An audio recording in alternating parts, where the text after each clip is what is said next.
बहुत पुरानी चीन की बात है।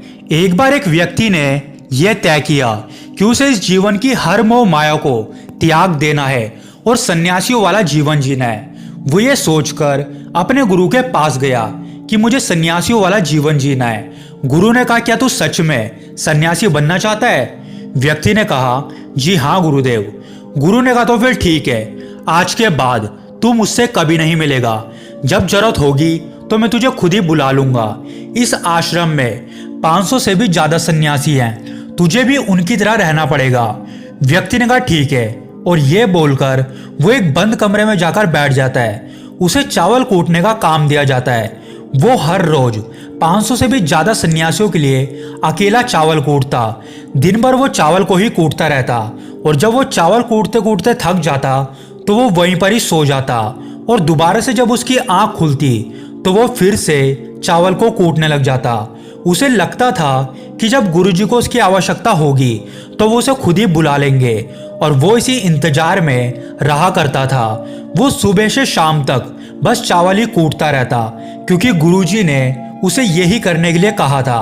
और ऐसे करते करते उसे 12 साल बीत गए, लेकिन तब तक वो बेहद ही शांत हो गया था। उसके मन में ना तो कोई विचार आता था और ना ही कोई अड़चन। वो बस चावल कूटने के काम में ही लगा रहता था।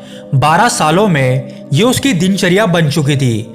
12 सालों के बाद गुरुजी को लगा कि अब उनका जाने का समय आ गया है, और उन्होंने सबके बीच में ये घोषणा करवा दी कि जो भी मेरा उत्तराधिकारी बनना चाहता है वो रात में मेरे कमरे की दीवार को फांद कर आएगा, और 4 पंक्तियां वहां पर लिख के जाएगा।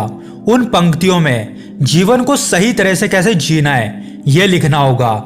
जीवन के सत्य को लिखना है, लेकिन याद रहे कि ये पंक्तियां उसकी खुद की होनी चाहिए। सभी शिष्य गुरुजी को बहुत मानते थे, लेकिन कोई भी उन्हें इस तरह से धोखा नहीं देना चाहता था।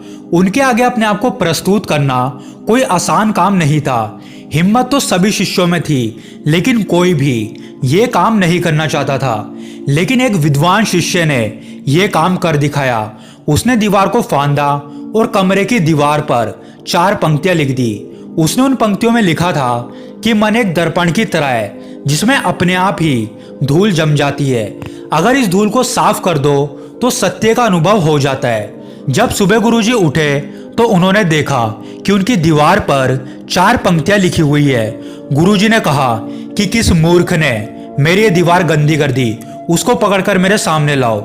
लेकिन वो शिष्य रात में वहां से भाग गया था, क्योंकि ये पंक्तियां उसकी खुद की बनाई हुई नहीं थी। उसने बड़े बड़े ग्रंथों में से ये पंक्तियां चुरा कर लिखी थी। जाते समय उस शिष्य ने अपने मित्रों से कहा था कि अगर गुरुजी को ये पंक्तियां पसंद आए तो मुझे बुला लेना, लेकिन अगर उन्हें पसंद नहीं आए तो उन्हें मेरा पता मत बताना।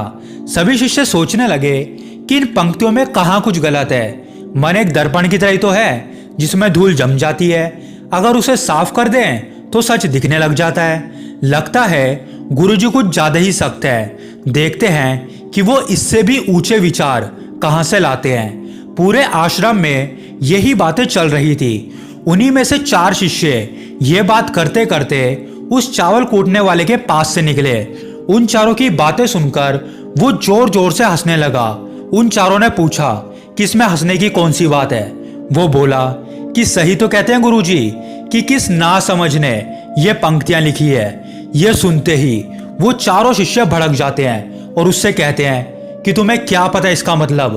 तुम इतने सालों से यहाँ पर चावल ही तो कूट रहे हो, तुम्हें शास्त्रों और ग्रंथों के बारे में क्या पता? अगर इतनी ये पंक्तियां तुम्हें गलत लग रही है तो इससे अच्छा तुम ही कुछ बता दो।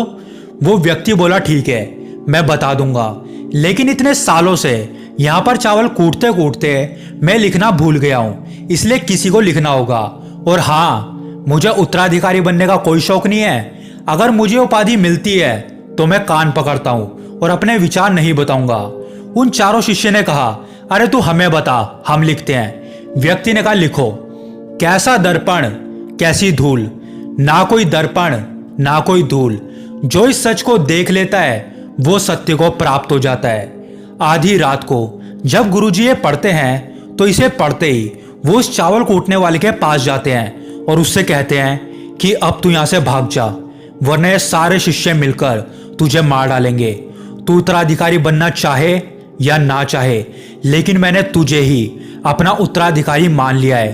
और अगर ये बात इन सबको पता चल गई तो ये बर्दाश्त नहीं कर पाएंगे कि एक चावल कूटने वाला उत्तराधिकारी कैसे बन गया, ये कैसे सत्य को प्राप्त हो गया, आत्मज्ञान को प्राप्त हो गया, और ये सारे शास्त्र जानने वाले बस सर पीटते रह गए।